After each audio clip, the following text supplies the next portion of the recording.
धर्मपुरी पौराणिक बेट टापू को कटाव से बचाने का कार्य शुरू हो चुका है, जिसके अवलोकन के लिए कलेक्टर आलोक कुमार सिंह बेट संस्थान का निरीक्षण करने पहुंचे। उन्होंने चल रहे कार्यों का निरीक्षण कर कार्य को तेजी के साथ करने के निर्देश दिए। वहीं क्वालिटी से कोई समझौता न करने की हिदायत भी दी। गुरुवार दोपहर कलेक्टर श्री सिंह, RESEE विनोद दोहरे, SDM दिव्या पटेल, तहसीलदार योगेंद्र सिंह मौर्य, RES SDO मिथिका फड़किया साथ थे। पूजा अर्चना के बाद कलेक्टर सिंह ने अधिकारियों के साथ बैठक की। कटाव को रोकने के प्रयासों के अब तक किए जा रहे कामों के बारे में चर्चा करते हुए उन्होंने कहा कि 1 करोड़ के आवंटन को किसी भी हालत में कार्य पर खर्च हो, कटाव में नीचे के काम को प्राथमिकता से करें। निर्माण में लगने वाले मटेरियल और पत्थरों को भले ही नाव के सहारे टापू पर लाएं, लेकिन संपूर्ण काम में क्वालिटी से कोई समझौता न करें।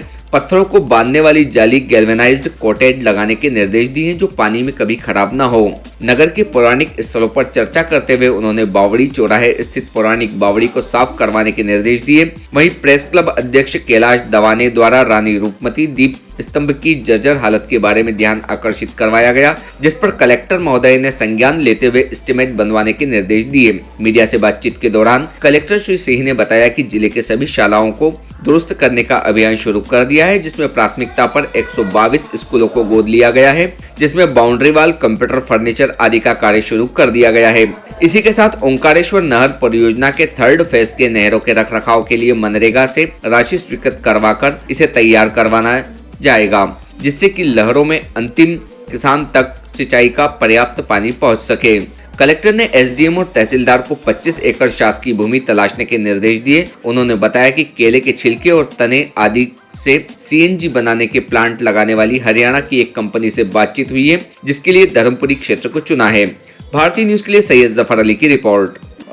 यहाँ पे हमारे माननीय सांसद, विधायक और मनोनीत राज्यसभा सदस्य सभी के प्रयासों से जिले में बेट मंदिर पे निर्माण की स्वीकृति पिछले महीने दी गई थी। क्योंकि ये ऐसी जगह है जहाँ पे नर्मदा जी का बैक वाटर लंबे समय तक रहता है और काम करने की अवधि बहुत कम है। आज हमारे ई साहब के साथ निरीक्षण इसीलिए किया है कि हमारे पास समय बहुत नपातुला है, एक दिन को हमें युद्ध स्तर पे काम करना है। और चूँकि ये पानी के अंदर काम करना है तो इसके जो अल्टरनेट साधन हैं, ट्रैक्टर के अलावा बोट के माध्यम से मटेरियल का शिफ्टिंग करना, उसकी क्वालिटी मेंटेन करना, क्योंकि जून जुलाई में अगर तेज़ बारिश आएगी तो उसको उसमें सुरक्षित रखना भी, मेंटेन रखना भी, क्वालिटी वर्क करना यहाँ पे बहुत ज़रूरी है। और चूँकि ये प्रभु की कृपा से हो रहा है और उनके क्षेत्र में ये काम करना है तो उसकी गंभीरता और बढ़ जाती है।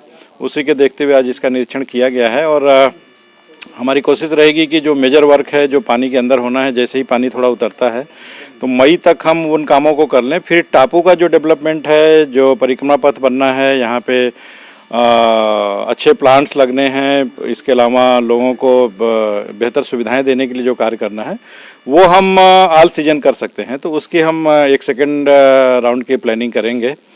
साथ में जो लोगों को आने में जो यहाँ सुविधा होती है उसके बारे में कई सालों से चर्चा चल रही है। मैंने माननीय सांसद जी से, विधायक जी से और माननीय मंत्री जी से भी चर्चा की है। एक प्रपोजल हमने PWD सेतु निगम के माध्यम से बनवाया है, जो जिसकी लागत उन्होंने 2 डिजाइन्स दी हैं। एक कंक्रीट का है जिसमें 14 करोड़ किलो पर लगभग की राशि आती है, और एक जो ब्रिज है, सेतु टेंसाइल ब्रिज होता है, वो तो काफ़ी महंगा है। बट इसका हम प्रपोजल, कल मेरी मीटिंग है माननीय कमिश्नर साहब से, जो NBDA के हमारे चेयरमैन भी हैं, तो कोशिश करेंगे कि अगर उनके माध्यम से इसकी राशि प्राप्त हो जाती है तो अगले सत्र में हम लोग इसको भी शुरू करने की कोशिश करेंगे, क्योंकि इस स्थल का अत्यधिक धार्मिक महत्व और आसपास के हजारों लोगों की श्रद्धा इससे जुड़ी हुई है। उनको सुगमतापूर्वक उसका दर्शन हो सके, उसके लिए सभी जनप्रतिनिधि और प्रशासन मिलकर प्रयास करेगा। और मुझे उम्मीद है कि बिल्वेश्वर बाबा की कृपा से हम इसमें सफल हो पाएंगे। ये पत्थर लाना जो चुनौतीपूर्ण है सर, वो काम किससे होगा सर? हमारे ई साहब ने प्रयास किया। गुजरात से बोट आई है, यहाँ के स्थानीय लोग बोट लाए, उससे ट्रैक्टर भी अंदर आ गया, ट्राली भी आ गई है।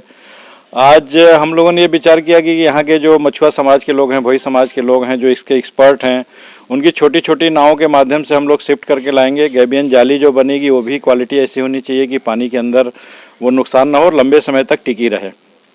तो जो पीढ़ियों से चला आ रहा है अपने देश में, जल के माध्यम से जो परिवहन होता है वो सबसे सुलभ भी रहता है और सबसे अच्छा भी माना जाता है। उसका भी हम इस पे प्रयास करेंगे, क्योंकि हमारी ग्रामीण यांत्रिकी सेवा के लोग रोड से ही मूवमेंट करने के आदी रहे हैं, तो उस तरफ उन्होंने विचार नहीं किया। लेकिन आज उतरते ही ये विचार आया कि इस तरह से काम किया जाए, तो अगर उसमें सफलता मिलती है तो हम बहुत तेज़ी से इस काम को कर पाएंगे। Subscribe now to most exciting channel ever.